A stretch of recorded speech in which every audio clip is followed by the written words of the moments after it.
back, takes it at the Bombers' 22, sidesteps Cruz, takes off to the 35, going left, looking for a wedge. Ball blocks out Jackson. Flagel cuts inside to the 50. Clash gets an ankle and brings him down at the BC 52.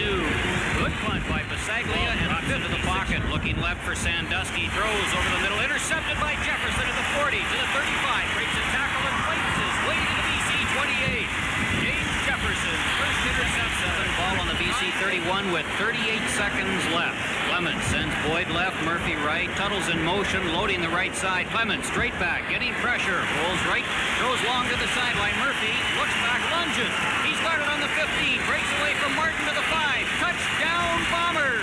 James Murphy. Winnipeg leads 2018. When I was a kid, I always dreamed of being a Blue Bomber, but a bad knee and not quite enough talent prevented me from living my dream. But now I've got a second chance and I'm not going to blow it, because I'm going to camp.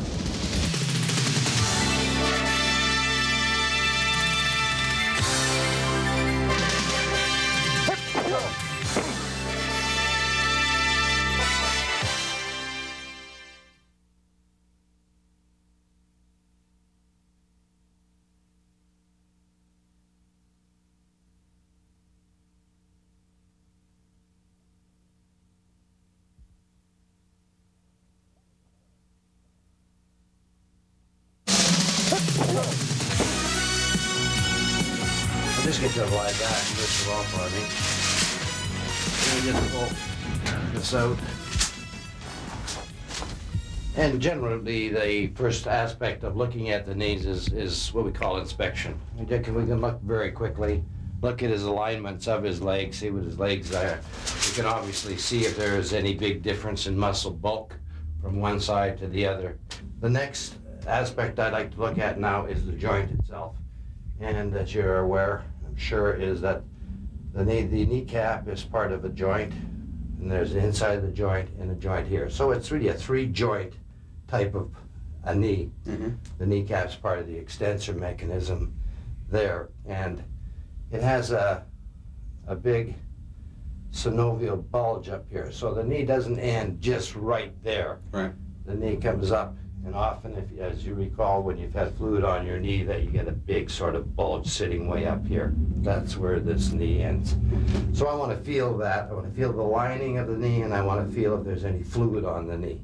So it's just straight palpating the knee like this. And we could have a test we call a patellar test, where we drive everything down underneath the kneecap, and then we bounce the kneecap back and forth. What do you feel there? And I don't really feel, it's sort of tight there. It doesn't block back and forth on me at all. Okay. So if I really stretch my imagination, I might think that there might be a little bit. But again, I'd like to go to the other one for comparison, which I would do immediately again. Mm-hmm. And it feels different to me. Does it feel different to you? Yeah. I find you've got now, I would say, a grade 1/2 effusion in the knee. You have a little fluid in the knee. Just a tad. To get you to move up. And often, from my point, I just use my fingers and get a forefinger. That's what you did. Did you get a normal reaction there? Does that? Well, I'm not sure it's normal or not, but on the left side, I can get 4 fingers spaced in there. Okay. Now, if I compare it to what we think is your good side, pretty good. Okay. Okay, so from a point of view of range of motion, I would say they're relatively the same. Okay, it's a good start.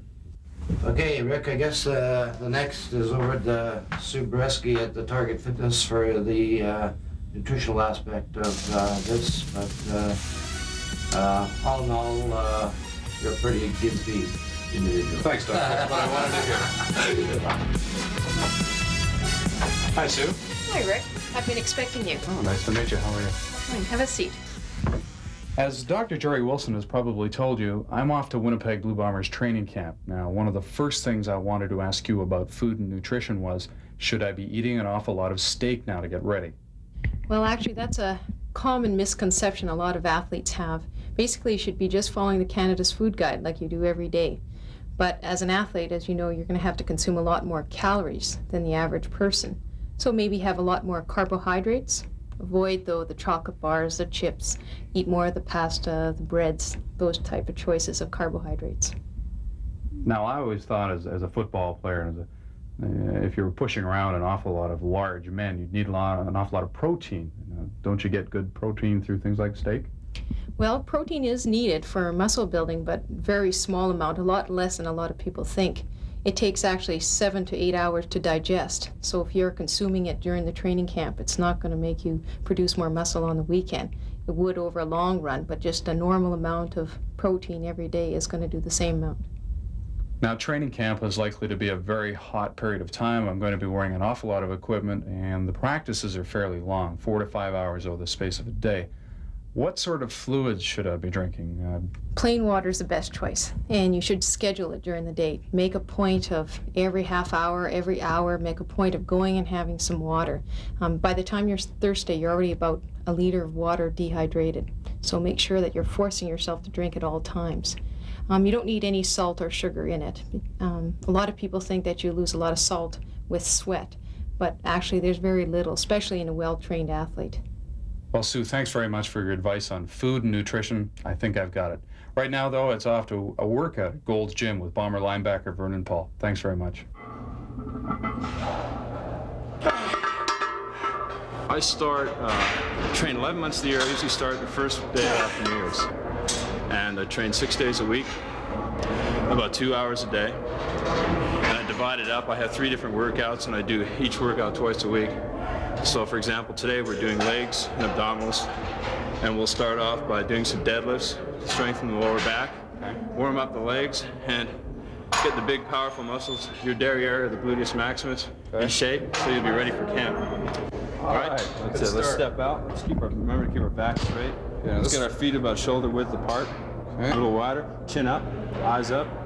Let's just drop down like we're going to sit down. That's it. Good. Chin up, you're looking down. Now, should I feel any strain on my back when I do this? Well, you'll feel some strain, but the idea is you want to minimize that as much as possible by making your legs do most of the work, your legs and your hips. This will give you explosive power.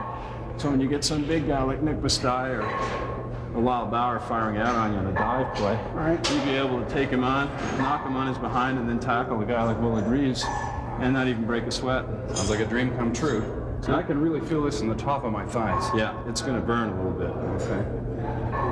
Okay. Good form. Are we supposed to hear that noise from my knees? Well, I think that's age. Okay. That's your body trying to tell you something. Okay. That's good first. I don't feel a lot of pressure on the knees here. It's a little different from squatting in that you really don't have to balance any weight. As you can notice that all the weights are on a track, on an incline track. And you can just comfortably sit back on a padded cushion and just press with your legs. It's like doing bench press. I really feel a lot of burn in here, top and the bottom of the thighs. Well, that's a good sign. It means you're working. Okay. But just make sure you do it slowly. You don't want to hurt your knees. Okay. Any special breathing? Yeah, I'd breathe. You know, it certainly would help. You know? Okay. I'll keep that in mind. Thanks so much. Well, that hurts. One of the more painful leg exercises. Oh, that's so good to know. It really hits your quadriceps. Hang in there. Good workout. Doing a bang-up job, I tell you. That's finishing legs, right? I better not turn my back on you. I might be unemployed after this training camp. Well, I'll get an agent on the way out. All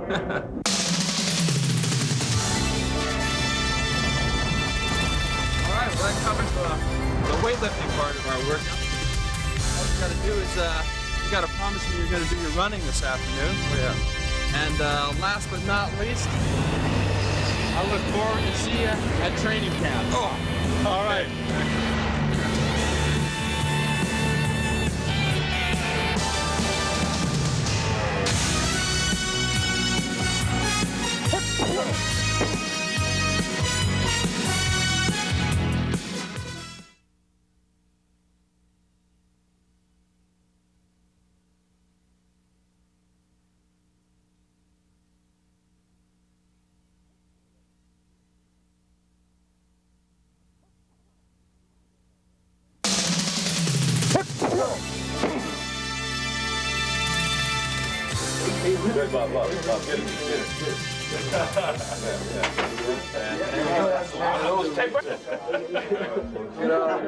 Every time he so tall, he laughs. Let's go. Let's see that drop back. World Wrestling Federation, Jake the Snake Roberts. You're good. I didn't remember that. Big sturdy. All right. Got some short sign? Ever had any troubles with this knee? Not really, no. Not really. Should I? Nope. Oh. Get out of here. Something's wrong with only a pound off. Something's wrong with the scale. Steady. Okay. How about the 46? 227. 228. Heavy sweats. 6 foot. 6 feet. What did you do to your head there? I walked up on a helicopter that was flying kind of low. Okay. Right down the end there, to your left. Crossing the batter. Oh, good. Both knees trimmed, I guess. I still have the outside rim on both of them. Was that Was it alerted you there, or is that something? No, I didn't see it. Lots of people See it now. Injured in training camp with the doctor. doesn't bother you at all. No, not the least.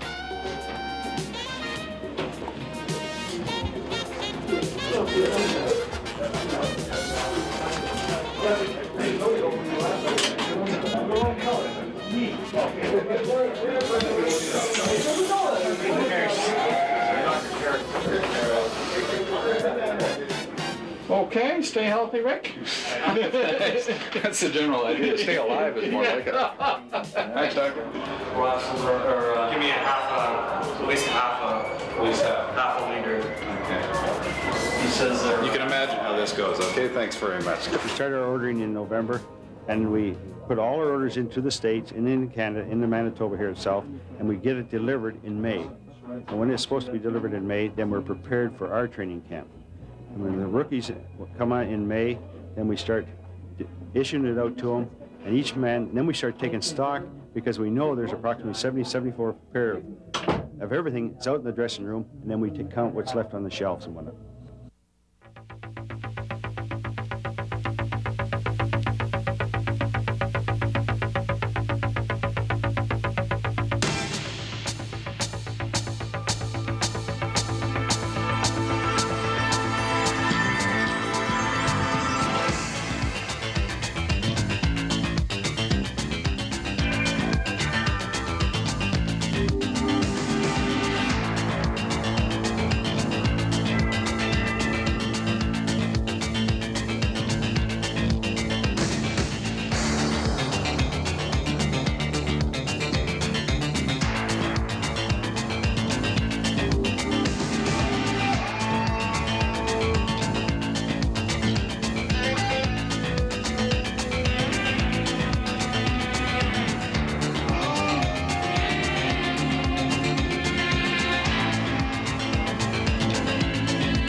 That's Rick Carter.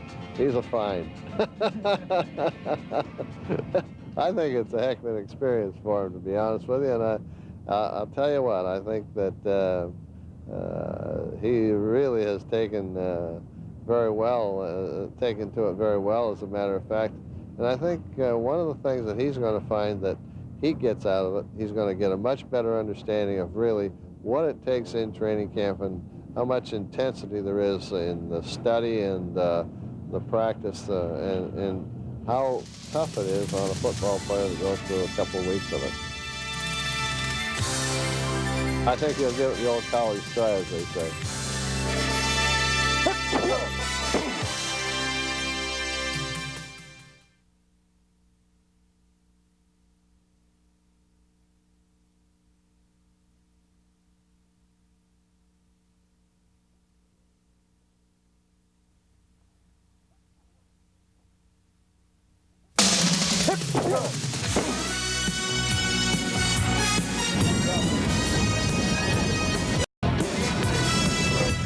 Stand over there.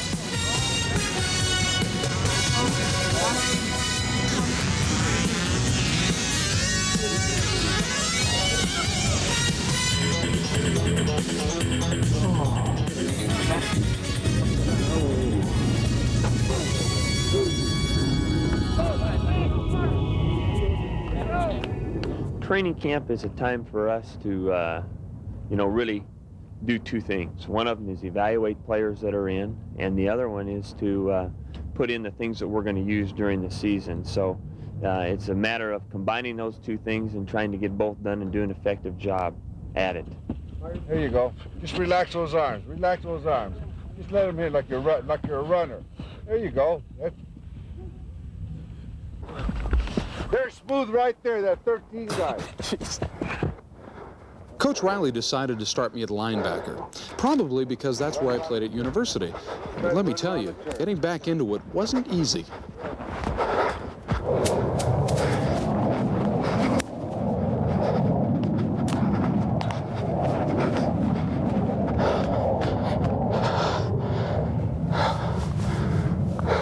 Let you catch your breath just a little bit, and then we'll come back with two lines, and we're going to do the tackling, but we're going to do it very short, without very much movement this time. I'm going to set the first one right in front, and then the steps is just going to be a quick step, and you just make an adjustment into the bag. You know what I'm saying? Rather than running. So I want the explosion and the pop being the same. We won't get as much, but I'm going to cut back on the velocity. I want the technique without the velocity.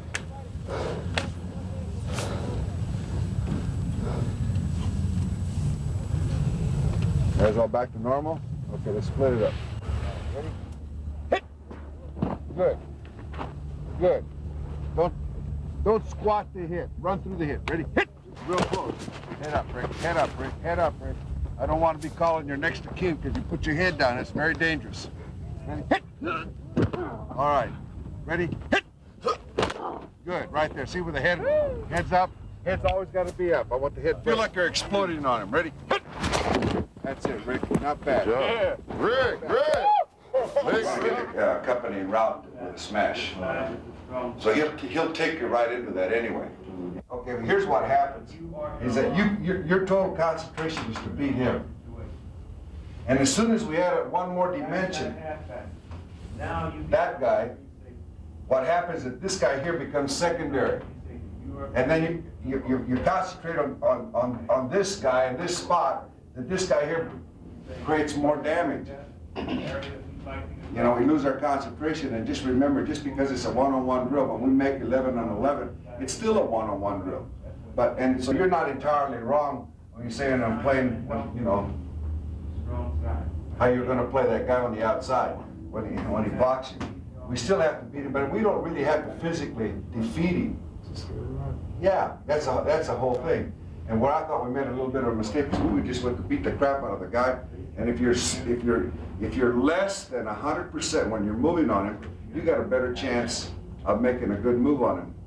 Because once the guy is there, see, the one thing that they didn't do to you today that hurt you is what? Cut. See, so you guys were going hell-bent for election, and now there's no cut blocking. So you had the cut factor, and you were a sitting duck. It's no different than when we line up a guard and he reach blocks on you and you're playing one-on-one. So really what you're trying to do is get a leverage position. You get a leverage position to the guy and let him, and then try to accelerate, try to lift and accelerate and right on, you know, run past him. Last year, for example, the defensive end, all he would do, sometimes he would flash. Mm-hmm. And then he would go, well, most of the time he was waiting for the outside backer to run his stunt. Yeah, and you can hear him calling. It was all pretty confusing. I heard a lot of new terms like banjo, Liz, rip, nose, and nasty, but it was all part of being a rookie. To find out how other rookies were feeling about camp, I got together with 3 other newcomers. One of the first things I noticed about the training room itself was the fact that you'd walk in the door and all the veterans had their nice roomy stalls where they put the shoes and everything else.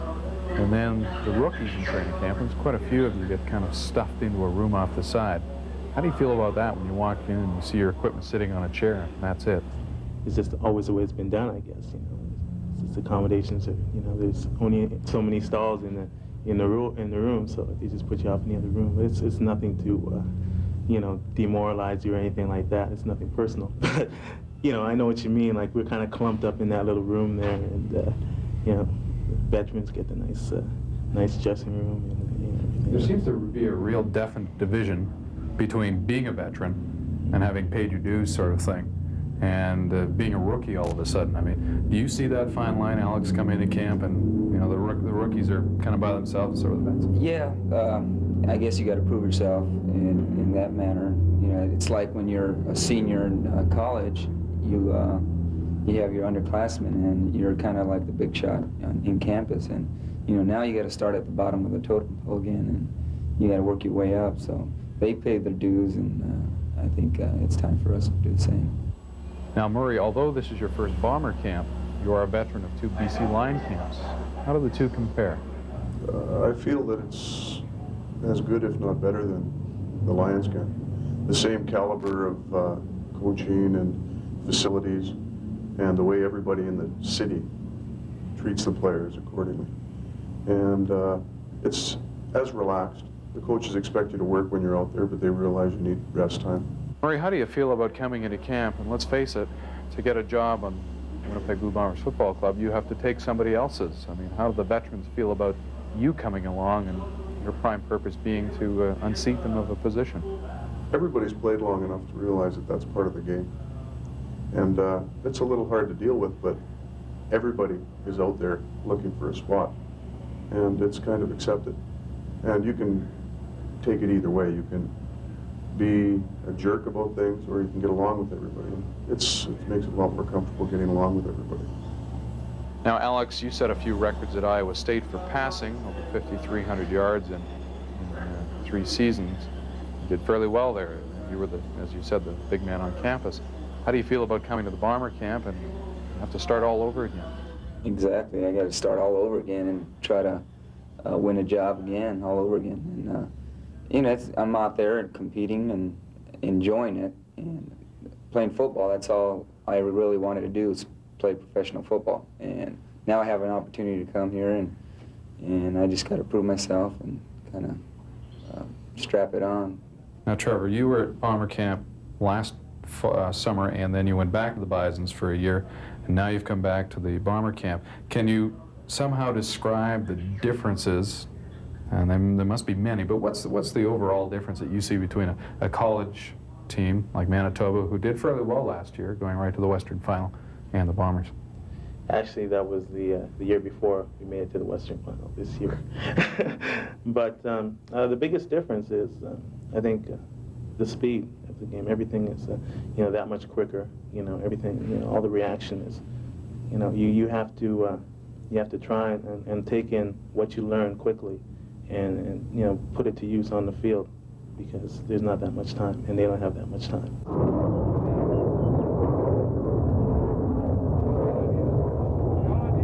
What is a 33, Sam? What's meant by all those numbers? Don't quite figure it out yet. Hey, when you do, tell me. Okay. Backer. Tyrone, here's your recruit. You coach him up. You got it. Ooh, we'll get some sacks today, homeboy. Tell me what to do, Tyrone. Okay, let's go. 33 Sam, cover 1. 33 Sam. Continue rushing this time. Contain the rusher. Coming out of the backfield, or? Right here. Yeah. We're jamming him. Go in there? Straight into there. Good, James, good. We're free guys, so we can get help. Okay, you talk. To get inside guys. Okay.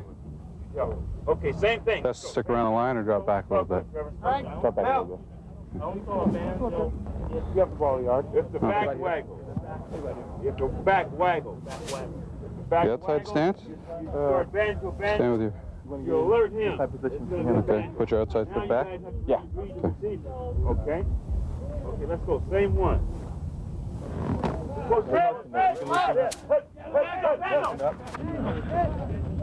Okay, good. That's the banjo now. You got to go out to the banjo. You got anybody that comes over this way? Okay. What about a reverse? You got to watch for that too? Yeah, watch for reverse too. Okay. Okay. You got 4. That's it. That's good. That'll be the guy you'll see, though, too. I felt good as a linebacker, but I guess it wasn't quite good enough, because I noticed Coach Riley calling me over.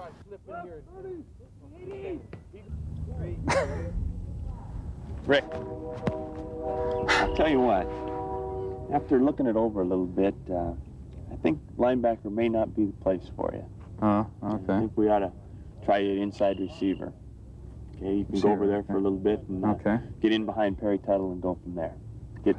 Sounds good. Got it? Where are they? Huh? Right out here in the... Over there? Yeah. the South guys end, catching the on ball, the right? south end. Okay. Thanks, Coach. If we can prevent injuries from happening before they happen, we're way ahead of the game. You know, due to the nature of the game, people are going to get hurt, but we're going to try and minimize any injuries we can, as best we can. And just, I guess, general health during training camp. It usually never fails. We have a bit of an epidemic of flu or something, and because of the close quarters of the hotel, and it has a tendency, once it gets started, it kind of makes the rounds. So we're just waiting for that to happen. All right, Tom? Yeah. Let's go 5:55. You'll be the middle receiver over here in his place, okay? You show him where to line up, all right? All right. And he's going to we'll just run the hook route. You go down 12 yards and just hook right in front. Just turn around? Just turn right around, and he's going to throw the ball. On the other side, Philly? On the inside shoulder. Okay. What you do is you go down the field. Okay. You'll plant this way. All right. And you'll be looking at him, and the ball's going to be right there. Okay, so I'm actually coming to the inside again? Yes, you're going to Okay. hit the inside, okay? Just stop and turn around. Come back to me, though. Don't wait Okay. there. All right, let's go sail right. 80, 555, flat. 1, 2, 1, 2, ready? Let him cross! Let him cross! Got him! Okay, let's go. Sail left. 80, 555, back flat. 1, 2, 1, 2. You're inside over here. How far?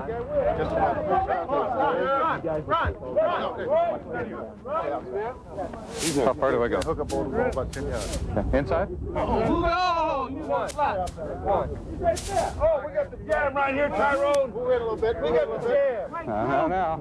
285. Wait. 285. Ball. What does 88 mean? What do the numbers mean? 80 is the depth of the routes. It's a 12-yard passing game. Okay. How does 80 mean 12 yards? It's just a 70, 80, 90 series, all right. Further, the higher the number, the deeper the route. All right. And then the 8 is for the closest man. Then the next man, and then the next man. So it's 8, 8, 8. Everyone's running 8s. 5, 5, 5. Everyone's running 5. Same formation. Wayne, you're out. You're the outside receiver. Go down 14 yards. Okay. Look inside. The ball will be on the numbers. Don't drop it. Might be your own chance. All right, let's go. No pressure. Twin right. 80, 555, flat. 1, 2, 1, 2, ready? He's moving. I got him. All right. Over here on the side.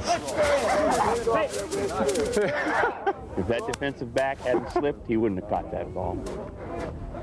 Guess I keep this.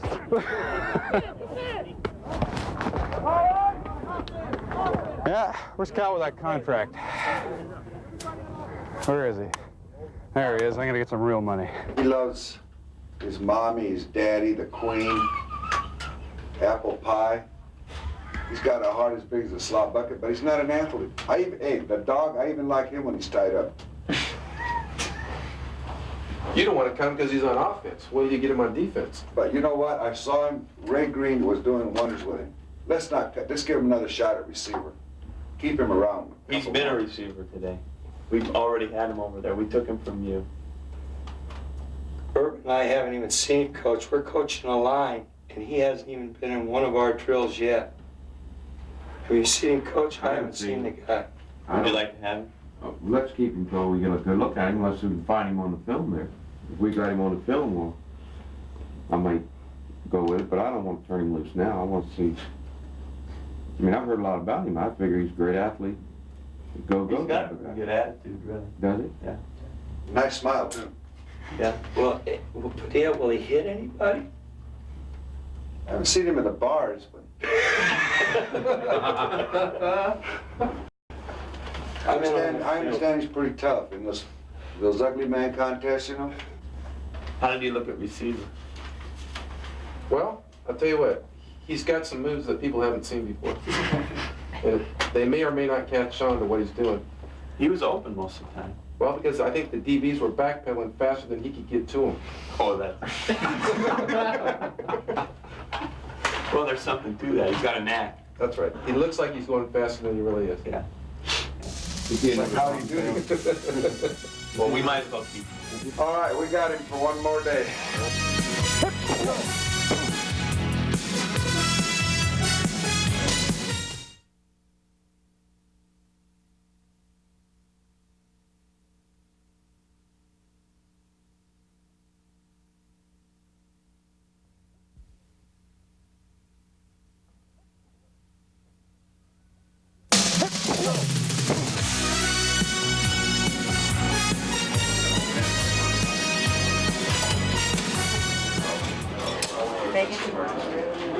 Breakfast comes early at camp. It's get up, eat, then over to the practice field. There's not a whole lot of time. However, this morning I managed to talk to a couple of veterans before they headed out. Sean, this is your 7th professional training camp. We're all with the same team, of course, but the 7th with the Bomber. What are your views on training camp now as opposed to how they were when you were a rookie and you first came in?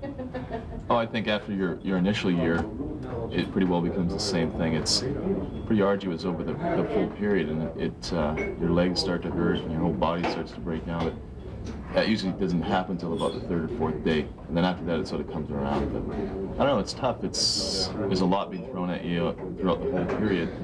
And I don't know, it's just pretty well the same over the last few years. Your first year you get in and you're new and you're excited about everything. You know, you're meeting new people and stuff, so it's different. But the rest is just pretty well the same. Daryl Patterson, this is your 4th training camp. What are your views on camp as an institution of higher learning? Training camp in general, I think, is a good time for the rookies to come in and get opportunity to make a ball club. They come in with a lot of anticipation, come in with a lot of excitement. The veterans themselves, they come in, well, they need to work out the rust. You know, a lot of times they're already familiar with the system and things like that, but they have to more or less tone themselves back up to where they left off. So training camp and all is a learning process for the rookies, an oiling process for the veterans, and a very tiresome process for everybody. There's a lot of competition, a lot of bodies being thrown around out there, and there's a lot of it's a physical atmosphere. And, you know, it's a good sport, it's a good thing to do. You have to do it in order to get ready for the season. You have to get yourself toned up, in shape. But it's difficult. The first thing I noticed when I walked into the dressing room, the way it's been set up for training camp, is the fact that so-called veterans, those who have been with the team before, have the nice big stalls right in the locker room with the name up there. And these poor guys who are coming into this football club trying to make the team, the rookies, get shoved into a little room with these chairs, and that's all they get to dress in. There seems to be a real division between veterans and rookies. Now, can you think back to when you were a rookie and how you thought about that great big division between the two? It's almost like having to prove yourself. You have to learn your just dues. You have to work for it to work your way out of the cave, more or less, or death row. All depends on which way you want to look at it. My first year we called it death row. You know, it was somebody leaving occasionally and things like that. But you have to prove yourself to the coaches, to the players, and you just have, you have to realize that, hey, I'm new here, I'm a new kid on the block, and I got to work for what I want. Sean, is it paying your dues? Oh, I think so. It's you see that, and superficially it looks like that because naturally enough we're both separated. But in actuality, from the coach's eyes, I think if there's a rookie that comes in and he can play better, I think that's the bottom line. So that's the consolation for the rookies is the fact that if they work hard and they are a talented athlete, they will be there in the end. I've been with a lot of camps, and by the end of the training camp, it'll all even out. Like the rookies that are there that don't deserve to be there won't be there, and the ones that are veterans will be gone, and they'll be moved in next year. And next year they'll have a locker room. The Winnipeg Blue Bombers are one of the better teams in the Canadian Football League with an awful lot of talent. How does a rookie make this team? What do they have to do to get noticed and be part of the roster? Oh, there's no question. It's tough. We've got a lot of great veterans. What happens is with a team like this, where we have so many great veterans, they start looking for people that are going to be down here or in the team down the road. So there's always that bringing along people. So even though they may not make the starting roster, somewhere down the road they're going to get a chance to play. When I first broke into the league, I was coming into Edmonton. They'd just won 3 Grey Cups in a row. And what was the chance of me getting into the, into the scene? There wasn't really. And that was a period where you just have to wait and just wait your turn. And you may be as good an athlete or better than someone in front of you to start, but it doesn't matter. You'll get your turn if you just wait long enough.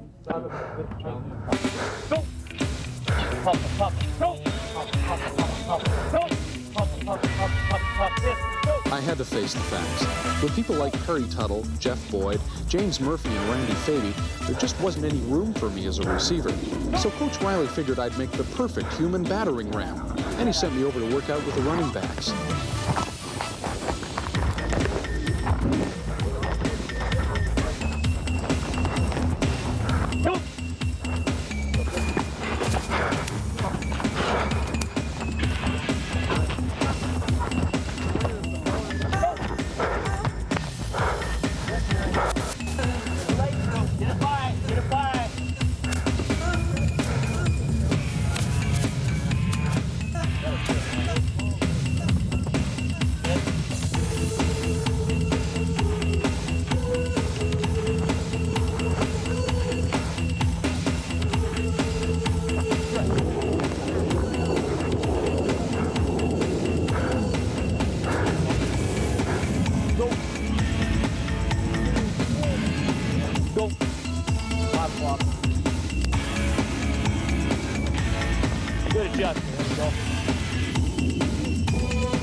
As the players are basically signed during the off-season, they provide a sort of quick biography on themselves in a profile form. That's complemented with any information we get from any previous pro or college experience that the player may have in their fact books of that time. It's a case of just getting in touch with the coaching staff and finding out any more about the players, putting that into a form of a biography for a press release during the off-season and during the season as well. Well, of course, we run a lot of free agent camps in the States, and we also have some tryouts here where we work out some individuals locally.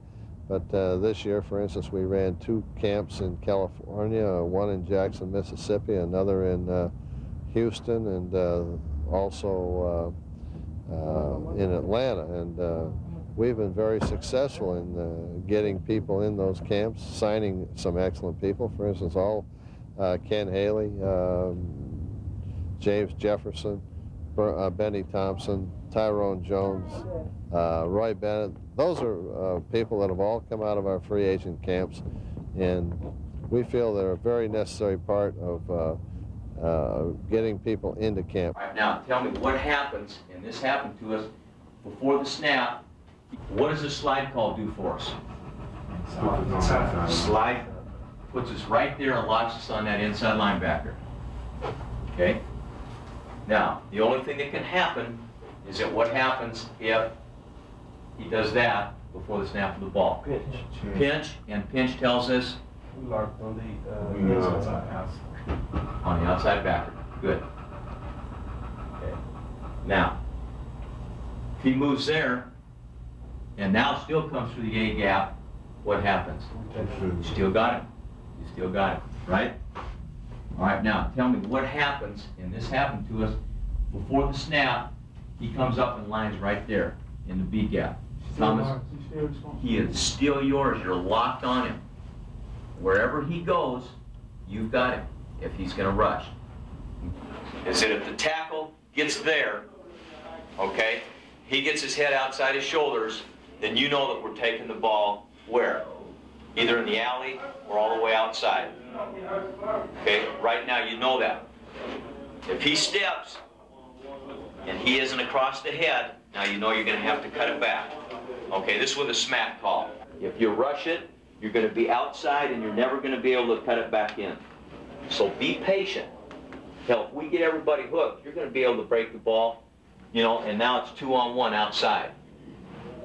But if we get outside, you know, and the running lane's inside, you know, you're going to actually be running right into the kick out by the guard.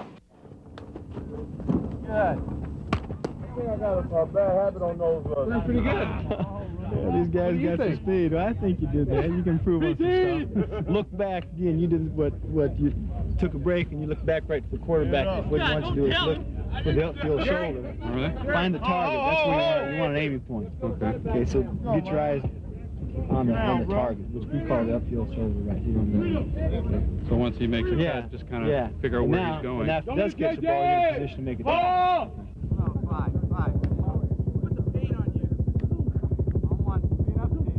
Being a defensive back requires a lot of speed, and I didn't need Coach Riley to tell me that over the years I'd lost a step or two, or 3, or 4.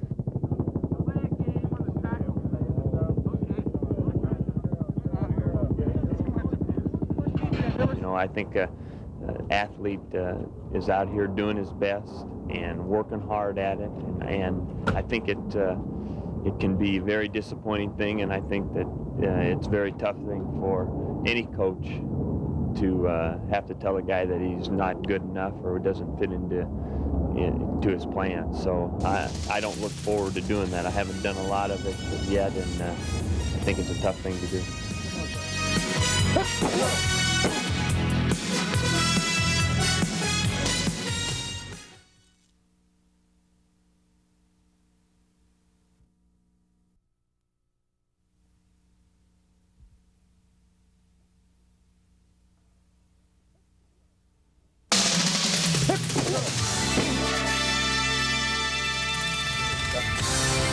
Bob.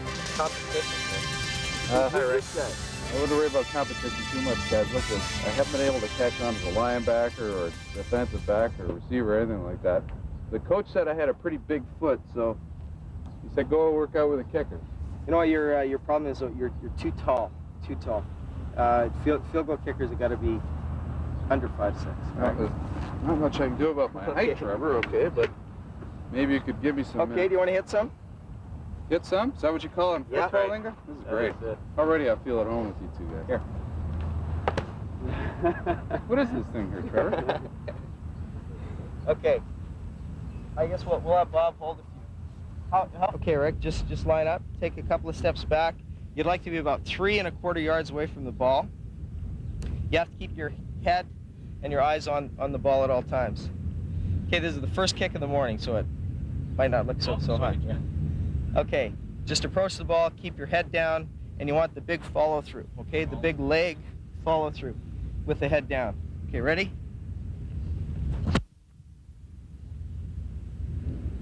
He always does better when it's on Thanks. camera. Yeah. Good kick. Okay, Rick, you're up. And Rick, you're remember, if it goes through, it's all in the hole, all right? Okay, Bob. Yeah, now, Rick, if you miss one, you blame him. Blame this fellow right here. Never my fault. Okay, here we go. Big chance here, big chance. Big feet, Don't fail me now. Yeah! All right. This game's too easy for you. This is too easy. Well, let's go further back, guys. Oh, yeah. Well, that one made it from 50. Well, that's a natural progression. I think we should go for a CFL record right now. That sucker's 50 yards. Let's get back at 55 here. Okay. 55. All right. A little bit of pressure here now, guys. Okay, right, Charles. Deep breath. Yeah! Oh. Look at that baby. Oh, wow. Right through the heart. Trevor, He's done this before. don't quit your day job, Yeah. okay?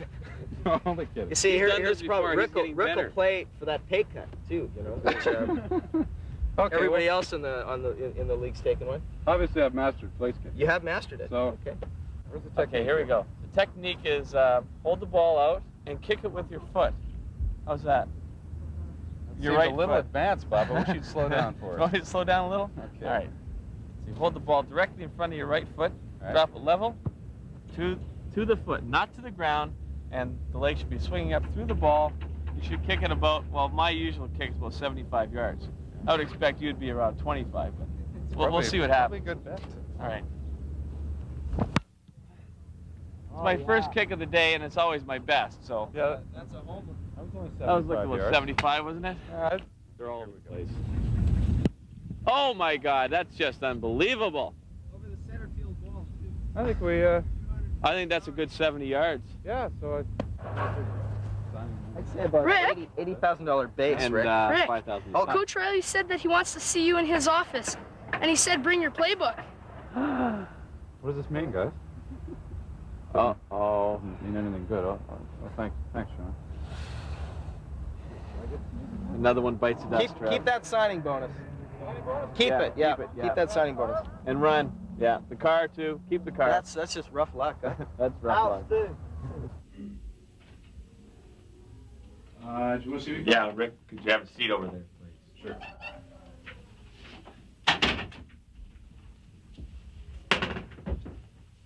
Rick, appreciate your hard work and everything you've done out there. I think you gave it your best shot, but I think it's time you got on with the rest of your life.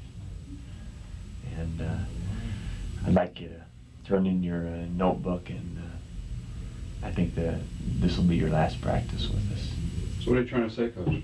Well, I think it's over for you. I think, you know, you can either go back and try to work out and give it another shot, or start on another career.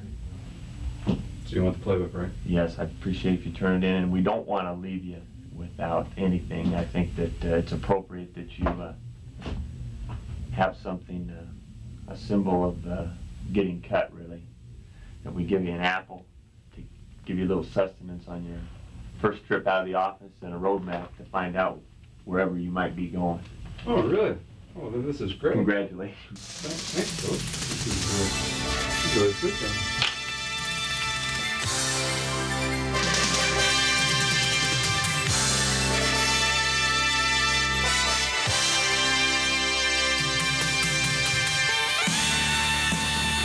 So the season was over for me, but for the rest of the Bombers it was just beginning, to end hopefully with a Grey Cup in November. I hope by that time to be walking properly again.